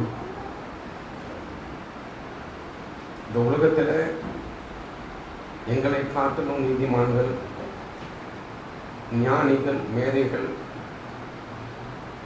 ஆண்டவரே உம்மை அறியாமல் இருக்கும் பொழுது நீங்கள் எங்களை தெரிந்து கொண்ட காரணத்திற்காக சுவாமி, எங்கள் மீது நீர் வைத்த அனாதி தீர்மானத்தின்படி எங்களை தெரிந்து கொண்ட காரணத்திற்காக எங்களை அழைத்து வந்ததற்காக உங்களுக்கு நன்றி செலுத்துகிறோம். அப்பா, இந்த நேரத்திலும் கூட எங்களுக்குள்ளாக மனம் திரும்புதலுக்கு ஏதுவான ஒரு இதயத்தை தரும்படியாக நாங்கள் கெஞ்சுகிறோம் சுவாமி. நொறுக்கப்பட்ட ஒரு இருதயத்தை புறம்பே தள்ள மாட்டேன் என்று சொன்ன தேவன் நீர் ஆண்டவரே. எங்களுக்குள்ளாக ஆண்டவரே எங்களுடைய பாவங்கள், குறைகள், பலவீனங்கள், சுயநீதிகள் எல்லாவற்றையும் தகப்பனே உமக்கு முன்பதாக சமர்ப்பிக்கிறோம் சுவாமி. நீர் தாமே உமது அன்பின் நிமித்தமாக, உமது கிருபை நிமித்தமாக, கல்வாரி சிலுவையின் ரத்தத்தின் நிமித்தமாக தகப்பனே எங்கள் எல்லாரையும் சுத்திகரிக்கும்படியாக நாங்கள் கெஞ்சி மன்றாடுகிறோம் சுவாமி. இந்த நேரத்திலும் கூட தகப்பனே இம்மட்டுமாக எங்கள் வாழ்க்கையில எங்களை தள்ளிவிடாமல் எங்களை நேசித்து வருவதற்காக உமக்கு நன்றி செலுத்துகிறோம். ஜீவனை கொடுத்திருப்பதற்காக நன்றி செலுத்துகிறோம். எங்களுக்கு தகப்பனே இந்த சத்திய வெளிச்சத்தை கொடுத்திருப்பதற்காக உமக்கு நன்றி செலுத்துகிறோம் சுவாமி. இந்த ஓய்வு நாளிலும் கூட அருமையான உமது ஊழியக்காரரை பிரதர் தாஸ் பெஞ்சமினை இங்கு அழைத்து வந்ததற்காக உமக்கு நன்றி செலுத்துகிறோம் சுவாமி. இந்த மகனை உமது கரங்களுக்குள்ளாக நாங்கள் ஒப்புக் கொடுக்கிறோம். கர்த்தர் இந்த மகன் மீது நீர் கொடுத்திருக்கக்கூடிய இந்த அபிஷேகத்திற்காக உமக்கு நன்றி செலுத்துகிறோம் சுவாமி. கர்த்தர் மகனை பயன்படுத்தி வருவதற்காக உமக்கு நன்றி செலுத்துகிறோம் தகப்பனே. இன்னுமாக தகப்பனே கர்த்தர் மகனை மூடி மறைத்து நீர் வெளிப்பட போறதற்காக ஆயிரம் மக்களுக்கு மகனை பயன்படுத்த போறதற்காக உமக்கு நன்றி செலுத்துகிறோம் சுவாமி. மகன் செல்லும் இடமெல்லாம் தகப்பனே ஆத்துமாக்களை நீர் கொள்ளை பொருளாக தரும்படியாய் அடியேன் கெஞ்சுகிறேன் சுவாமி. பிசாசின் கட்டுகள், பலவீனங்கள், சூழ்ச்சிகள் முறியெடுக்கும்படியாக ஆதி அப்போஸ்தலர் நாட்களிலே காணப்பட்ட அந்த அபிஷேகத்தை மகன் மீது இந்த நேரத்திலே ஊற்றும்படியாக அடியேன் ஜெபிக்கிறேன் சுவாமி. மகனுடைய குடும்பத்தை ஆசீர்வதியும், மனைவி பிள்ளைகளை ஆசீர்வதியும் தகப்பனே. மகனுடைய சரீர தேவைகளை என் தேவன் அபரீதமாக சந்திக்கும்படியாக நான் ஜெபிக்கிறேன் தகப்பனே. கர்த்தர் மகனுக்கு ஆண்டவரை கேட்பதற்கும் நினைப்பதற்கும் மேலான நீ தெய்வ கிருபையை தரும்படியாக அடியேன் கெஞ்சுகிறோம் சுவாமி. ஆண்டவரே, இந்த நேரத்திலும் கூட இந்த சபை பிள்ளைகளுக்காக அடியேன் ஜெபிக்கிற தகப்பனே. ஆண்டவரே, நாங்கள் பாடலை பாடினோம் தகப்பனே, எங்களுக்கு நீர் உண்டு தகப்பனே. நாங்கள் கலங்குகிற நேரத்தில் எங்களுக்கு நீர் உண்டு தகப்பனே. அதற்காக உமக்கு நன்றி செலுத்துகிறோம். ஆண்டவரே, ஜீவிக்கிற தெய்வத்தை வங்கி கொண்டிருக்கும் நாங்கள் உம்மை இறுகமாய் பிடித்து கொண்டு தகப்பனே இந்த பூமியிலே ஜெயம் பெறுகிற வாழ்க்கை வாழத்தக்கதான கிருபையை தரும்படியாய் அடியேன் ஜெபிக்கிற தகப்பனே. இந்த காலை நேரத்திலும் கூட மனதிலே அநேக பாரங்கள், குழப்பங்கள் தகப்பனே, வேதனைகள், சொல்ல முடியாத ஆண்டவரை காரியங்கள் எங்களுக்குள்ளாக காணப்படுகிறது தகப்பனே. என் தேவன் இந்த நேரத்திலும் கூட ஆவியானவர் ஆண்டவரே பேதுருவின் நாட்களிலே ஒரு பெரிய ஒரு அயன் கேட் திறந்த தேவன் தகப்பனே. இந்த காலை நேரத்தில் மூடப்பட்டிருக்கும் கதவுகளை என் தேவன் அன்னையோட வாழ்க்கையில திறக்கும்படியாக அடியேன் ஜெபிக்கிறேன் தகப்பனே. ஆண்டவரே, இந்த நாளை காலை நேரத்திலும் கூட அநேகருடைய வாழ்க்கையில காணப்படும் பாவ கட்டுகளை என் தேவன் அறுத்தறியும்படியாக நான் ஜெபிக்கிறேன் தகப்பனே. சுய நீதிகள், பெருமைகள், பொறாமைகள், இச்சைகளிலிருந்து தேவ ஜனத்தை விடுவிக்கும்படியாக அடியேன் ஜெபிக்கிறேன் தகப்பனே. ஆண்டவர், இந்த நேரத்திலும் கூட சபையின் ஊழியக்காரருக்காக ஆண்டவரே, ஊழியக்காரர் சுகத்திற்காக அடியேன் ஜெபிக்கிறேன் தகப்பனே. தெய்வீக பிரசன்னம், சுகமாக்கும் வரம் இந்த மகனோடு கூட இருந்து மகனை இன்னுமாக எழுப்பி பிரகாசிக்க உதவி செய்யும் தகப்பனே. இந்த மணப்பாறை ஊருக்காக, இந்த ஊரிலே நீ தெரிந்து கொண்டு வைக்கப்பட்டிருக்கும் பிள்ளைகளுக்காக அடியேன் ஜெபிக்கிறேன். நீ முன்குறித்த பிள்ளைகள் ஆண்டவரே தேவ சத்தியத்துக்குள்ளாக வரும்படியாக என் தேவன் மகனை எடுத்து பயன்படுத்த போவதற்காக உமக்கு நன்றி செலுத்துகிறேன். அருமையான மனைவி பிள்ளைகளை ஆசீர்வதியும். கர்த்தர் பிள்ளைகளை பொறுப்படுத்திக் கொள்ளும் சுவாமி. இங்க வந்திருக்கும் எல்லா சபை மக்களுக்காக ஜெபிக்கிறேன். புதிதாக வந்த பிள்ளைகளுக்காக ஜெபிக்கிறேன். கர்த்தர் அவர்களை பேராக ஆசீர்வதியும் தகப்பனே. உள்ளத்தின் ஆழத்திலே காணப்படக்கூடிய ஒவ்வொரு வியாகுலத்தையும் இயேசு கிறிஸ்துவின் நாமத்திலே நீர் நிர்மூலமாக்கி போடும்படியாக நான் ஜெபிக்கிறேன் தகப்பனே. இரத்த கோட்டைக்குள்ளாக எங்களை மூடி மறைத்துக் கொண்டிருப்பதற்காக நன்றி செலுத்துகிறோம். இந்த வாரத்தை உமது பாதப்படியில் ஒப்புக் கொடுக்கிறோம் சுவாமி. எங்களை எடுத்து பயன்படுத்தும் தகப்பனே. எங்களிலே காணப்படக்கூடிய எல்லா மாமிச பலவீனங்களும் விடுதலை தரும்படியாக நாங்கள் ஜெபிக்கிறோம். கர்த்தர் எங்களை முழுவதுமாக அங்கீகரிக்க முடியாது நாங்கள் ஜெபிக்கிறோம். மறுபடியுமாக ஒரு விசை தகப்பனே இந்த ஊழியக்காரங்க பாதப்பட்டில் கொடுக்கிறோம். தாஸ் பெஞ்சமினை எடுத்து இன்னுமாக நீ பயன்படுத்த போறதற்காக நன்றி செலுத்துகிறோம். நீர் மாத்திரம் மகிமைப்படும் சுவாமி.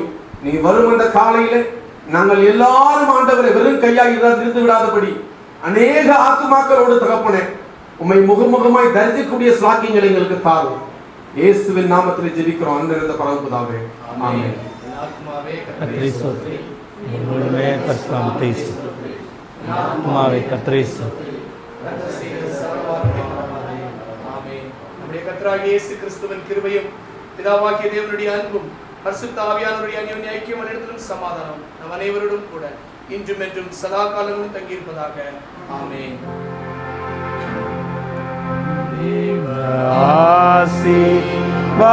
ஆசீர்வாதத்தோடு அடியாரை அனுப்பும் அப்பத்தாலே உஷித்து வளர்த்தியும் இப்போதுமை தேடி வந்து மனதார போற்றினோம். வாழ்வை மிக